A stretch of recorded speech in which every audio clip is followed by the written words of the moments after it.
Today we have Professor Mohanbir Sawhney today with us for an exclusive interview with PanIIT USA. Professor Sawhney needs no introduction. Professor Sawhney is a globally recognized scholar, teacher, consultant, and speaker in business innovation, modern marketing, and enterprise analytics. Professor Sawhney holds a PhD in marketing from Wharton, an MBA from IIM Calcutta, and a BTech in electrical engineering from IIT New Delhi. He is an author of 7 management books, including The Sentient Enterprise in 2017 and Fewer, Bigger, Bolder in 2014. He is a board member at Reliance GeoInfocom, an advisory board member at Chicago Innovation, and multiple technology startup companies in India, USA, and Israel. Professor Sawhney, welcome to this exclusive interview with PanIIT USA. Thank you so much. It's a pleasure to be here. Thank you. Dr. Sawhney, please take us through your journey from studying at IIT Delhi to globally recognized scholar, teacher, consultant, and speaker in business innovation, modern marketing, and enterprise analytics, and a pioneer in online learning. How did your experience at IIT Delhi shape your illustrious and distinct career? I think that as most of the IIT alumni will testify, the experience that we went through in our undergraduate education at IIT was really our formative experience, our formative years. And as I reflect back to the 5 years, and I was the last 5-year batch, so we spent 5 years at IIT Delhi, there are a couple of things that stand out. And by the way, it's not what I learned about synchronous motors or what I learned about, structured program design and so on. I've forgotten most of those things. But the one thing that really stood out for me was the incredibly talented and bright people that you were with. You really learned how to compete. You really learned how to survive in a highly competitive environment with some of the brightest and smartest people. Just in my electrical engineering batch, we had Raghuram Rajan, who became, the Reserve Bank governor. We had Sharad Malik, who is the head of the EEE at Princeton. And we had a whole bunch of people who are, Anand Jingran, who was a distinguished fellow at IBM. So these were people who you had to compete with. So you learned to compete, you learned to survive, you learned that. So that sort of competitive edge has never gone away. The other thing that I took away, which was really important for my continued growth, was an ability to solve problems in an analytical mind. I take an analytical approach to solving unstructured problems, because a lot of the work that I've done over the years has been to look at new domains, whether it was e-commerce or digital marketing or business innovation or AI and machine learning applications. I think that what I've been able to do is to go into a domain that is highly unstructured, where there isn't a lot of clarity, and put frameworks around it, put structure around it, and that analytical approach to problem solving is something that IIT gave me. So I think it really set the foundation for everything that has been built since then. And of course, after IIT, I followed up with business school education at IIM Calcutta, my PhD at the University of Pennsylvania's Wharton School, and then my 25 or so more years at Kellogg, and always staying focused on the intersection of marketing, innovation, and technology. So although I never did use my engineering, but I do all my work with technology companies now. So in a way, being able to speak that language and being familiar with the fundamentals of technology has really helped me over the years. Right. The field with combination of business innovation and technology marketing is quite important to make or break in today's industry. Please tell us about your breakthrough research in these fields and how you see the two fields together helping industry today and in the future. So I have done research on innovation and business innovation and growth over many years. I think the first article that I wrote that really sort of broke through the consciousness was in 1998 or 1999 when I wrote about frameworks for understanding business-to-business e-commerce. And that was a time when there was a lot of confusion, but there was also a lot of excitement. But people needed to understand how this space would evolve.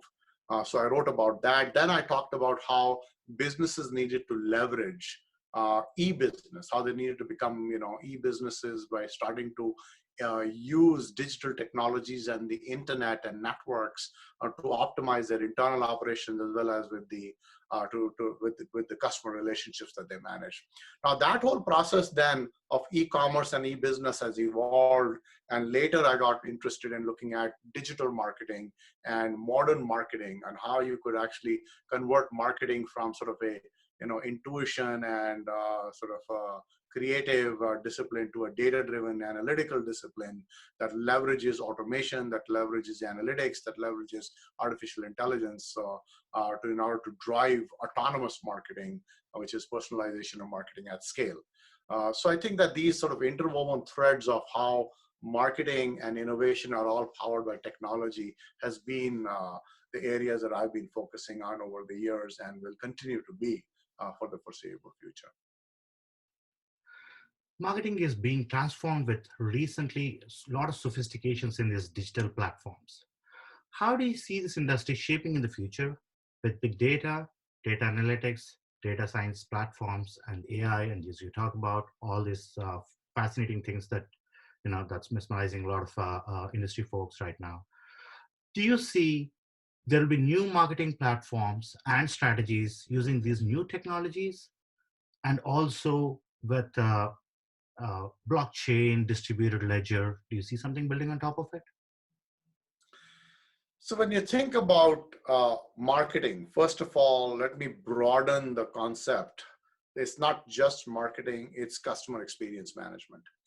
So customer experience management happens pre-sales, in sales, as well as in customer service. So the customer experience spans that entire cycle. So sometimes we limit marketing to marketing communication, but I want to take a broader view of what I would call CXM, or customer experience management. So if you look at how companies manage customer experiences, how they engage with customers, a few things are happening. Customer expectations have changed dramatically over the past 5-7 years, shaped by the digital native, the Amazons, the Ubers, and the Airbnbs, and the Netflixes of the world. We expect instantaneous response. We expect personalization. We expect privacy. We expect reward for our loyalty. We expect to be served through any touch point or channel that we choose. So these new expectations are creating enormous demands on marketers to create what I call personalized engagement at scale in real time. That's a tall order. Engagement needs to be personalized. It also needs to be scalable, and it needs to be done in real time. What this means is, if you think of marketing as an engine or customer experience management as an engine or a factory, the throughput has to now go up by orders of magnitude. Now, how do we scale that marketing? How do we scale that customer engagement and do it yet in a way that offers personalization and customization too? So the solution is technology. So what we need, the first thing that we need to do is to automate our marketing. We cannot do marketing campaigns manually. What we need to do is to put in marketing automation platforms. By the way, you're starting to see these marketing automation platforms offered by a number of companies, some of which I work with closely. So I work closely with Salesforce and Adobe. And Salesforce has their marketing cloud, which was based on the acquisition of Pardot. And Adobe has a platform for they now call the Adobe Experience Cloud, and or Adobe Experience Platform that is based on Marketo, which is the company that they had acquired. So marketing automation is becoming the norm for companies to engage with customers. But the second big trend that I'm seeing is, on top of this automation, you now add analytics, AI, and machine learning to drive intelligent personalization of your offerings and your marketing communication. So when you add automation with intelligence, you reach this holy grail of what we call autonomous marketing. So autonomous marketing is marketing that executes on an automated platform driven by an AI-based algorithm that is continuously optimizing your creative, deciding your spends, allocating budgets, and learning as it goes along. And this is not science fiction. This exists today. One of the companies I've been working with recently is called Albert.ai. And Albert.ai has Albert, which is a sort of their AI engine that actually executes both all your programmatic marketing, your email, as well as all your display advertising, all in an automated way. You set the budgets, you give it the creative, it just runs your marketing for you, automatically does A/B testing and optimization. So that is the future. And this was what I had written about in my book on the sentient enterprise. The idea of the sentient enterprise is an enterprise that senses and responds intelligently at scale in real time. So that is where marketing is headed. It will be a discipline that is powered by data, scaled by automation, and made intelligent by analytics. So that's where I see it going. In this pursuit for personalization, do you see how the enterprises will draw a line between the concerns for personal experience and privacy? Yeah, I think that going forward, personalization has a requirement, and that requirement is customer data. The more data you have, the richer your customer profile in your customer data lake, in your data repository, the richer your personalization can be. However, that runs counter to sort of the need that customers have to protect their information, their privacy, and so on. So there are sort of these two opposing forces that we see. The force for privacy and increased regulations around privacy, such as GDPR. On the other hand, the need for personalization, which requires me to give you the data. I think the solution to this, sort of how these two opposing forces can come together, is twofold. One is that you have to respect customer data. What I mean by respecting customer data is that there is a contract, there's a permission that I give you. That permission, first of all, needs to be explicit, and consent needs to be proactively secured, but also you should not exceed that permission. You should not use my data in ways that I did not intend you to do. So the guardrails need to be built very carefully, that the data that you collect, you take on a responsibility. You owe that to your customers, not to misuse or abuse, or for that matter, let that data get compromised by hackers. So you need to protect the security of my data. The second important consideration is, if I give you my data, what do I get in return? So to me, privacy is not a religious debate. We should or should not have it. It's an economic debate. That if I give you my information, what do I get back in return? Let me give you an example. When Google asks me, do you want to tell me your location? You want to turn location on in your smartphone. Mm-hmm. What do I get when I say yes? I get a more precise location. I get a more precise GPS coordinate. So there's immediately some value coming back to me. When Amazon asks me to tell it more about the purchases that I've made, they use that to immediately give me a recommendation. In fact, today, 80% of the content consumed on Netflix is based on recommendations. So use my data to give me value back. As long as you follow that principle and you respect the customer's data, I think you can work with privacy. I think this can be overcome. But you do not and should not assume that you have a carte blanche from your customers in terms of what you do with the data. So now there's a recent news that we have all seen. This is a Facebook investment in geo platforms. So what are your thoughts on it, and what is India's future going to look like with these two major forces coming together?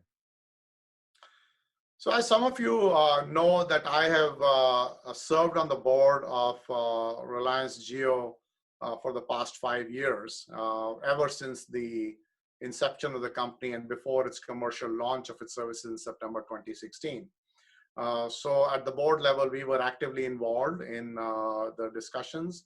And in fact, we met last Saturday to approve the transaction, and it became public, just on April 22nd. So this is a transformative deal. Well, first, just to give you some sense of the parameters around the deal, this is the largest minority technology investment in history. This is the 5th largest fundraise by any technology company in history. And the deal required 200 people doing due diligence, 10,000 man hours, and all of this was done in the coronavirus era virtually. So it is a Herculean effort to get Facebook's attention and engagement to drive a deal like this. And by the way, Facebook debated whether this is a good time to invest, $5.7 billion of their cash, or should they preserve cash given the, the downturn that is expected in business. But they found it was too strategic to not do it. Now, why does this deal make so much sense for Facebook? Why does this deal make so much sense for India? So from a Facebook standpoint, they have 2 billion users of WhatsApp. 20% of them are based in India. That's 400 million people using WhatsApp, almost like a religion. But WhatsApp is the largest unmonetized asset that Facebook owns. They don't drive revenue from WhatsApp today. So Facebook has, and as you know, Facebook is reliant almost exclusively on advertising as a basis of its revenue. And for all the reasons of privacy we just talked about, that model is under threat. So they need to desperately diversify their revenue streams and think about how they can pick up commerce revenue streams. So Facebook's ambition is, can we become like WeChat? Can we make WhatsApp into WeChat, which is a full commerce ecosystem in China? Now, meanwhile, at Reliance, the asset that Jio has is 388 million subscribers on the Jio platform. But in addition to that, you all probably also know that Reliance owns Reliance Retail. And Reliance Retail has created a new commerce model called JioMart. And JioMart is a way to power the 3 million small merchants in India, the Kirana stores, with all of the digital payments and the wireless connectivity, but also with fulfillment.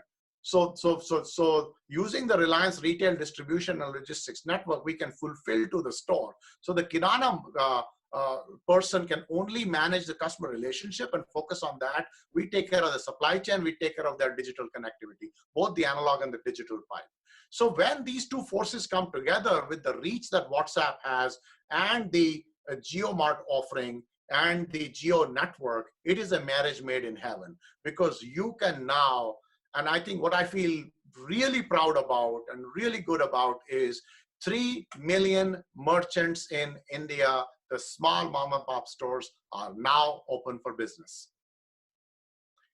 No, even within the lockdown, because when you think about what has happened with the lockdown in India, the small merchants are struggling because the Walmarts and Flipkarts of the world can still sell e-commerce, but the little guy is shut down. We will now power these 3 million merchants, and they will be in business and they'll be able to compete with the big guys. So what I actually said to Mukesh Bhai in the meeting where we had last week, I said, Jio used to be, our tagline was digital life. And I said, Mukesh Bhai, now we should call it digital lifeline. He really liked the idea.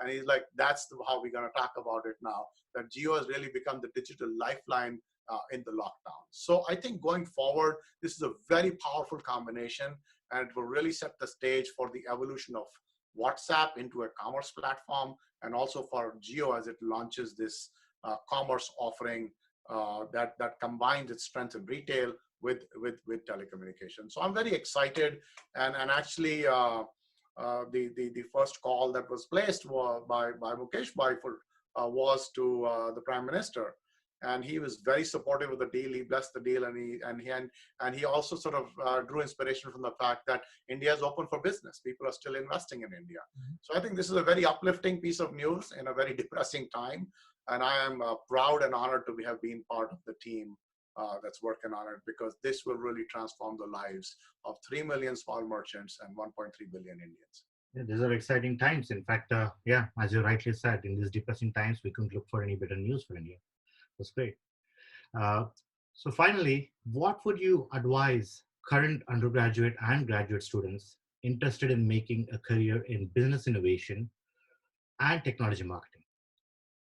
Also, what would be your top 2 career guidance for alumni who are in the midst of their career and want to take the next leap? So if you are an undergraduate today, or you're looking to get into undergraduate education, I think that building a foundation in data and analytics is a survival skill. I would strongly recommend that you do some courses and build some skills in statistics, econometrics, data science, analytics. It doesn't matter what you do. If you're a physician, you're going to be looking at medical data. If you're a retailer, you're going to be looking at retail data. I don't care what industry you're going to. I don't care where you are. All industries are now founded on the foundation of data and analytics. So that's a survival skill. So that's one recommendation that I would have. Also look at fields where demand is growing, right? Because jobs will change. There's a lot of sort of shift in where jobs will be created and where jobs will be lost. So the professions that involve, analysis of data and or involve jobs that are relatively safe, like logistics and healthcare, are going to be more attractive than sort of mid-level white career jobs. Let's say you're an insurance claims analyzer, or you are an underwriter. I mean, those things will get replaced with algorithms. So you need to sort of upskill yourself beyond that. As far as our alumni are concerned, I think that this is a very, very good time to retool. And by the way, you have some time on your hands now because you're in lockdown, you're in quarantine, you are, so this is a great time to invest in your learning. I, in fact, have offered, and I've created 3 online courses, one on digital marketing, one on product management, and one on AI and business. And I'm seeing the enrollments grow because people are investing in their development. And you know who's investing in the development? The average work experience of the people who are taking my courses on AI and digital marketing is 15 to 20 years. So these are mid-career executives. So that would be my advice. Keep yourself current, reinvent yourself, continue to sort of, enhance your skill sets, particularly in the domains of innovation, digital technology, and as well as AI and machine learning. I think these are skill sets that we all need to do. And I am sort of 56 years old, and I am living proof that you can teach an old dog new tricks, because I have learned this whole AI landscape. I didn't learn this at IIT. AI didn't exist. It was rule-based expert systems in the 1980s, but I've had to teach myself. So, I would like to say to you in conclusion that if you are not uncomfortable, you're not growing. So what you need to do is to push yourself out of your comfort zone, learn something new, feel uncomfortable. As somebody once told me, if you feel that you're in control, you're not driving fast enough. So push on that accelerator, use this time to invest in yourself. Because when the world returns, when demand returns, when business comes back, there will be a demand for new skill sets. You got to be ready. That's terrific. That's great inputs for all the young generation and also mid-career IITians who will be watching this video. Thank you so much for your time, Mohanbir. Looking forward to talking to you again. Thank you. It's been a pleasure.